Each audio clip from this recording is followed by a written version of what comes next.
Tatay, kasama na po natin ang tambalang muling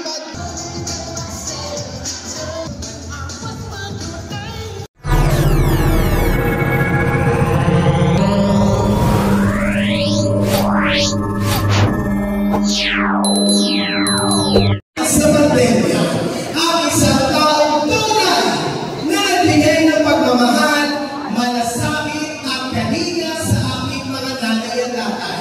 Ang barangay sa hirap ng Sinika, ang Batang Maynila, Yorme, Isko Moreno, Tumagos!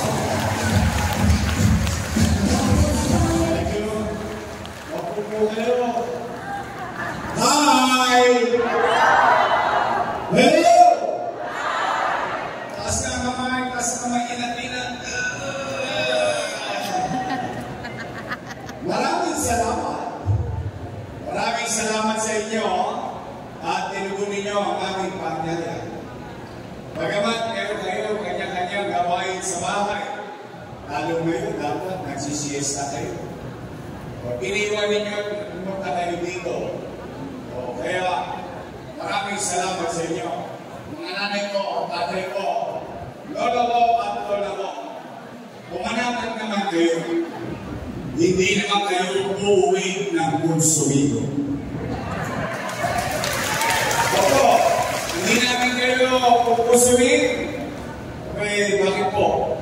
Pagkahalalan, alam naman ng taong bayan, ang mga politiko magkakaaway. Yung magkakapitbahay, nakaaway dito. Pagkapos sa eleksyon, yung mga politiko, bati-batina. Yung magkakapitbahay, kaaway mo rin. Hindi na lang po.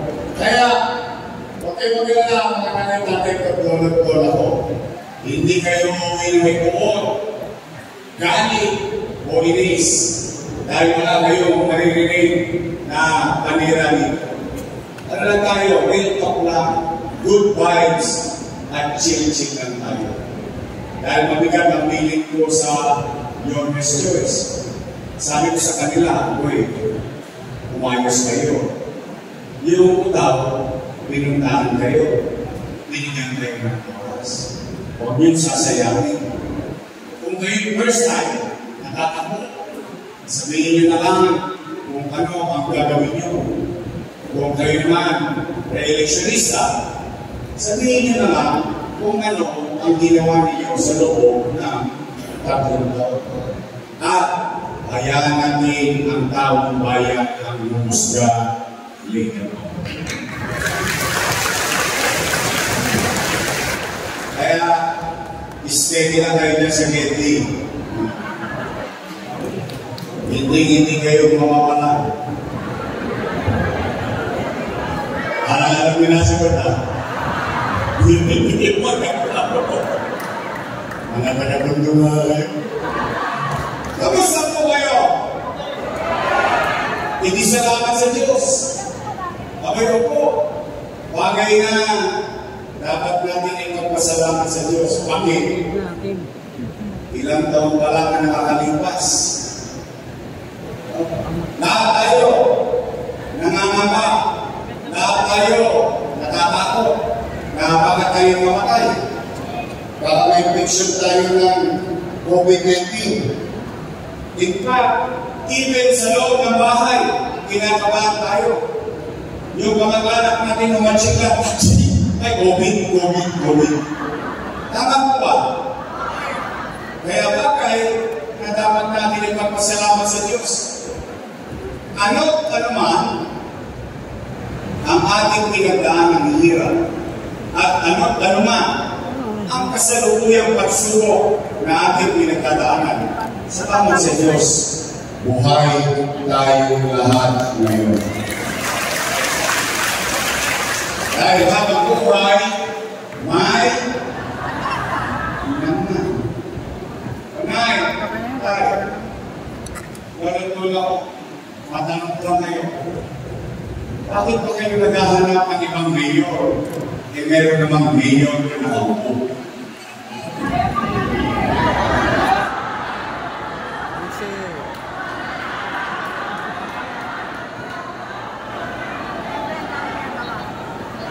Mas malaki nga nga eh. Hindi, siyempre, ako din nangangamba. Nag-aalala ako. Bakit? Kasi ang mga nakaupo, mahal ko yan. Alaga ko yung mga nakaupo eh. Pati si Bento, yung congressman yun, alaga ko yan. Lahat yan. Talaga, pag lingaw ko sa utak ng loob kay Danny Lacuna. Tingnan po ninyo. Never ko yan itinanggi. Never ko yan kinubli. Never ko yan itinanggi. At tayo na mga nakuyo, tayo mga Pilipino, hindi lang na nagtotoo ha, bilang Pilipino, isang kaugalian na itinatapos natin ang ilong sa mundo at pinagyayabang natin, tayo mga Pilipino, marunong tayong tumanaw ng at naniniwala rin ba tayo na ang utang na loob ay wala katapusan ng pera. Tama mo ba? Tingnan natin. Talaga bang nilimin ko? Una,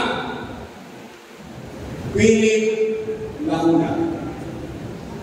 Nakaupo. Lay Lacuna. Nakaupo. Dennis Lacuna. Nakaupo. Asawa ni ate. Nakaupo. Si ate. Ilan sila? Happy? Masaya ako. Hindi, masaya ako na nasa ayos yung mga anak ni Boss Danny. Masaya ako sa tulong natin lahat. Sa tulong natin lahat. Yung hindi na kami ni Boss Danny, na kami na mga anak niya. Tama po ba? Ano? Lola, maghanap kayo ng kahit isang lumatoso sa sitio.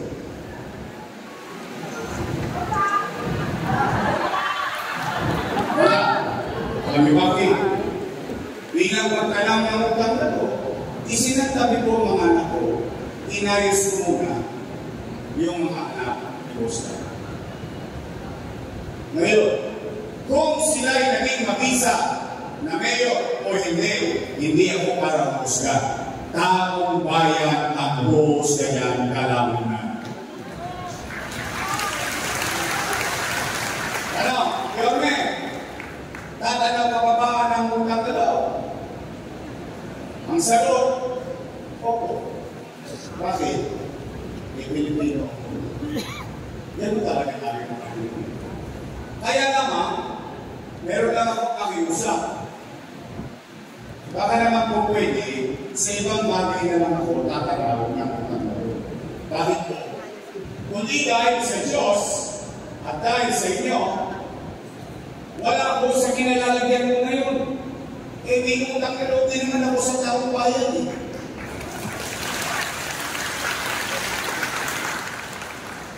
Masama pang tingin ko ang panawagan ng taong bayan. Eh, taong bayan ay sumisigaw. Oo, mali. Ganyan.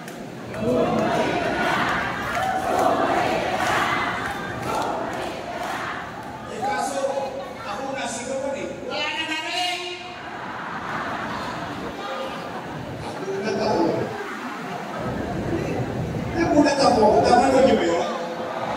Para akong asawang kinuha lang ang malit ako sa bahay, hinagi sa labas ang pintuan. Huwag ka na nagaling! Bakit gano'n? Bakit sila nagagalit? Bakit sila nangangapa? Hindi naman nila pag-aari ang pwesto niya. Pag-aari ang taong bayan. Implihan mga kami ng taong bayan. Ang katunayan, ang kontrata namin sa empleo every 3 years. After 3 years, expire. Then you go back to the people. Tay, lola, pwede ba akong magka-renew? Pag sinabi ng taong bayan, approve! 3 years na ulit na kontrata. After 3 years, expire. balikan din sa kapubayan. Katotohanan din, kapag ikay naging mabisa, sa iyong tungkulin, ipopromote ka ng kapubayan. Katulad ng ginawa niyo sa akin, Kusya, promoted vice mayor, then promoted mayor. In fact, ang isang leader, kapag naging mabuti siya sa kanyang tungkulin, kahit hindi na siya makita ng taong bayan, iboboto siya ulit ng taong bayan. Tama ko ba? Kaya sila nagkakalit sa akin lahat ngayon. Lahat sila. Mga araw, puro sila papuri.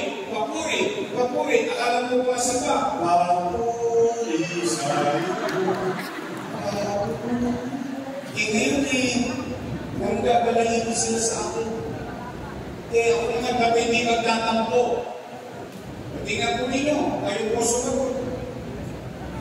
Kaya akala natin, kung ano yung nasimulan natin, itutuloy na lang nila. Tama po ba? Wawaglita ako na walang ginagawa ko na nila. Una, senior citizen.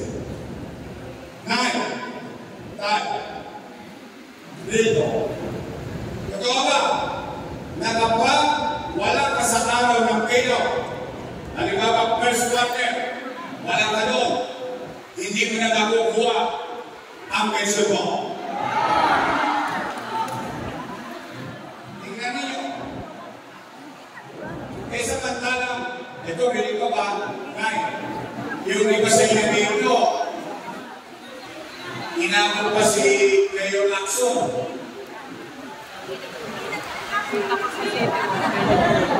Sige, iligas nila. Ibig sabihin, kaya ko yung binabanggit, sa dinami-dami na nagdaang ngayon sa lungsod ng Maynila, first time nyo umoto ng Batang Mayor. At yung Batang Mayor na yun ang nag-isip para sa mayaman, para sa middle class, para sa mahirap, may sakit o wala, botante o hindi, pantay-pantay, may pensyon ang senior citizen sa Manila. Tama po ba? First time. At ang sabi ko noon, anong sabi ko noon? May sakit o wala, botante o hindi. Kapag hindi mo nakuha ang first quarter, dahil wala ka sa susunod na quarter, doble ka. Tama na rin? Pag hindi mo na ang first quarter, second quarter, pagdating mo ang third quarter, triple ka. Tama? In fact, nasabi ko, pag January hanggang November, hindi mo nakuha. Pagdating ng Disyembre, ang sabi ko, nanay ko, tatay ko, lolo ko, pumanakan kayo. Pagdating ng Disyembre, maglulubi-lubi tayo. Enero, Febrero, Marzo, Abril, Mayo, Junio, Agosto.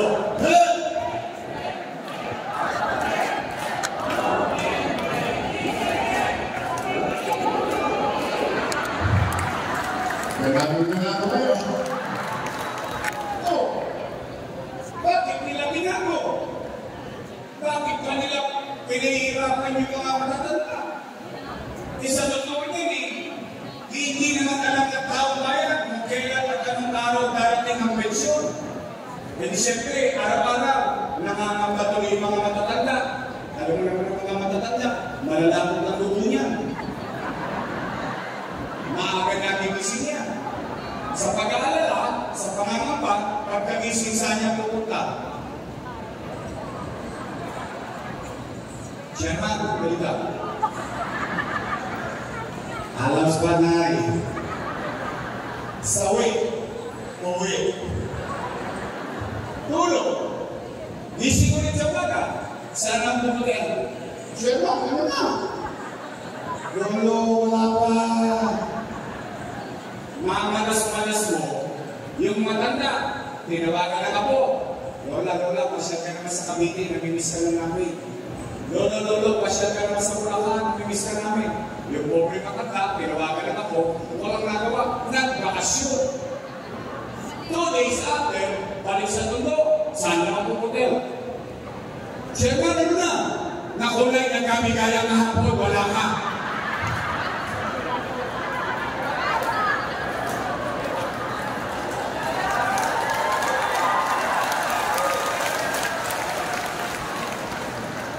Wilco, sa totoo lang ha, 500, dahil wala nang nangyayin. Totoo lang. Kakakarambot na nga lang eh. Ipinagdadakot pa natin, pinahirapan pa natin. Sinimpihan ko na nga eh. Mayaman, middle class, mahirap, utante o hindi utante, may sakit o walang pantay-pantay. Ang tanging kwalifikasyon lang, edad at saka address sa Maynila. Tapos na. Para hindi na magkakaituhan ng mga katatalo. Eh ngayon, limang ka, may hirapan pa natin. Ano naman nagkakaroon? Pwede yun. Totoo ba? Kapag hindi ka nagutante, wala ka ng pensyon. Tingnan ninyo. Tingnan ninyo. Kung hindi masakit yan, kayo man, lumagay sa katayuan na yan. Ibig sabihin, buhay na ako, humihinga pa ako, takot ako, kaya lang 6 na taon na akong nakahirami sa kalamdaman. Hindi na ako makatayo, hindi na ako nakaboto, dahil wala akong boto, wala akong pensyon. Lupit mo din. Kaya nga malayo palang inisip ko na yun dahil alam ko, inevitable, hindi maiiwasan na ang mga matatanda ay patuloy na tatanda at tatanda ng tatanda at magkakasakit ng magkakasakit. Kaya ang rule, simple, mayaman, middle class, mahirap, may sakit o wala, o kante o hindi, para pantay-pantay. Eh ngayon, pag walang boto, walang pensyon, tatanggalin kayo. Una-una lang yan. Mauna na sila. O nay, totoo ba? Wala lang yung issue. Wala. Pinalitan pa talaga ng isip mo? Talagang galit sa inyo? Bakit? Binibigyan ko kayo ng skip, binibigyan kayo ng insure para kung papabuhay ninyo. Binibigyan naman nila, gusto yata mamatay kayo sa diabetes. Onay ha, meron akong konting parang tanda, magpapasensya ko na.